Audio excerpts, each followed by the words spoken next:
کور مشر یم او موږ څوک شپې نارې تېروو. 10 11 12 14 14 15 16 17 18 1 2 3 4 4 نیم 18,400 کلدارې شوې. نورو وروڼو نه موږ دا غواړو چې موږ سره ډېرې مرستې وکړي.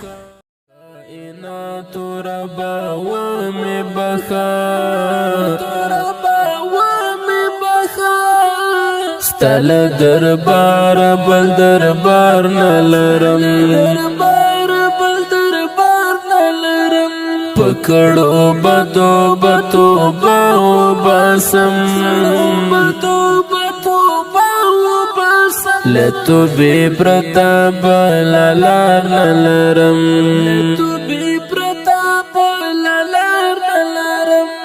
الہی تک زما مل نشینو الہی زبل کم غم خوار نلرم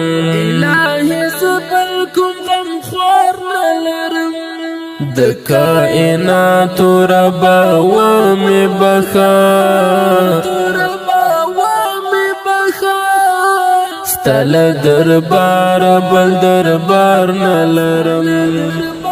بسم الله الرحمن الرحیم. د المقدس خیره بنسټ قدرمنو لیدونکو سلامونه، نیک هیلې احترامات درته وایم. قدرمنو دوستانو، په تیره روژه کې د روژې شپږیشتم خوا و شاوه چې په همدغه ځای باندې موږ ګرمه ډوډۍ په روژه کې ورکوله، نو ویډیو ته راغلی وم او نورو ماشومانو سره هم ډوډۍ ورسره وې، دې ماشوم سره هم لاس کې وې. عظیم الله نومې ماشوم نه مې یو څو پوښتنې کولې چې کله مې ورنه دا پوښتنه وکړه چې اختر ته مو جامې کړي او که نه، نو دی په ژړا شو او داسې ژړا یې وکړه چې باور وکړئ چې موږ یې ډېر خفه کړو. یو ورور چې په ده باندې ترس راغی، الله ربالعزت دې ورته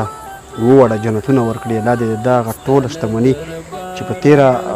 روژه کې واړه اختر دپاره هم 10,000 افغانۍ مرسته دې کورنۍ سره کړې وه، اوس یې هم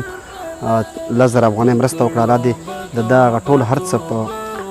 هغه ثوابونو او اجرونو کې راولي کوم چې الله ربالعزت او د هغه پیغمبر صلی الله علیه وسلم ذکر کړي دي. الله ربالعزت دې د ده په کاروبار او د بچو کې برکت واچوي. راتلونکي اختر دپاره هم د دغه ماشوم سره د دغه کورنۍ سره 10,000 افغانۍ مرسته وکړه چې د هغې نه 15,400 کلدارې راغلې. روپۍ مو هم را کلدارې کړې او دغه سامانونه چې دي تاسې بهتره ګورئ چې په دې کې د ده مور او 3 خویندې یعنې 4 نفرو ښځینهو دپاره جامې او زړوکي دا واخیستل، او همدارنګه 5 ورونه چې دي د هغوی دپاره د نارینهو رختونه هم واخیستل شو د راتلونکي اختر دپاره. همدارنګه څپلۍ هم ورته واخیستې خویندو ته، مور ته او دغو 5 ورونو ته. عالمان فرمایي وایي یو انسان چې یو ضرورتمند کس ته ضرورت پوره کړي، یو وږي ته یو څه خوراکي توکي واخلي، یو بربنډ ته جامه واخلي، دغسې کورنۍ سره مرسته وکړي، د هغه ثوابونه د هغه کس نه زیات وي څوک چې 2 میاشتې سر په سر اعتکاف ته کښېني. نو الله ربالعزت د دغه ورور دغه مرسته په هغه ثوابونو او اجرونو کې راولي چې کوم الله ربالعزت ذکر کړي دي، کوم چې د هغه نبي صلی الله علیه وسلم ذکر کړي دي، کوم چې علما کرام فرمایلي دي. په دغه بقایا روپو باندې د اختر دپاره یو قرباني هم کولی شي که لږ مرسته ورسره نور هم نه وکړي. نو عظیم الله چې دی د ده په خوشحالۍ باندې موږ هم خوشحاله شو. هغه ورور ته به ډېرې دعاګانې دغه کورنۍ کوي انشاءالله. پوره برکتونه به یې په کاروبار کې، د ده په بچو کې، د ده په فامیل کې به یې الله ربالعزت پوره برکتونه واچوي. کوم ورور چې مرسته کړې ده دغه ورور 10,000 افغانۍ مرسته کړې وه، 15,400 کلدارې ورنه وشوې. په دې کې 10,400 باندې دغه رختونه واخیستل شو، 6,550 باندې دغه څپلۍ واخیستل شوې، بقایا 18,400 کلدارې پاتې کېږي. نو 18,400 کلدارې دغه عظیم الله ته لاس په لاس ورکوم. دی خو ماشوم دی، په شمار کې به غلط شي، موږ به ورته وشمارو. 1 2 3 4 5 6 7 8 9 10 11 12 13 14 15 16 17 18 1 2 3 4 4 نیم 18,400 کلدارې شوې. دا چپړکې جامې موږ اختر دپاره وشوې او دا روپۍ هم پاتې شوې په دې موږ اختر هم شي په دې باندې ستاسو اختر شي نور ورونو څه غواړئ نورو ورونو نه موږ دا غواړو چې موږ سره ډېرې مرستې وکړه ما پلار شته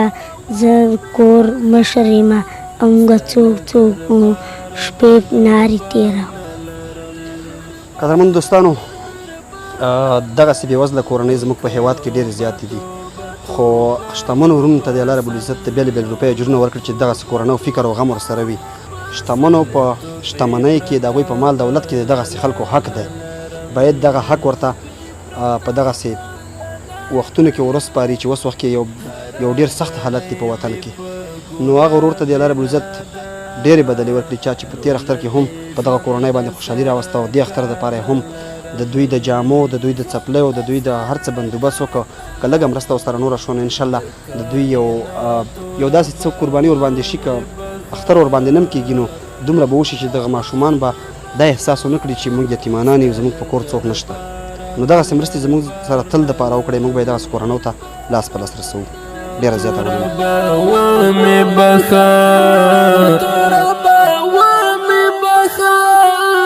ستل دربار بل دربار نلرم پکړو بدو باو باسم لتو بی پرتا بلالار نلرم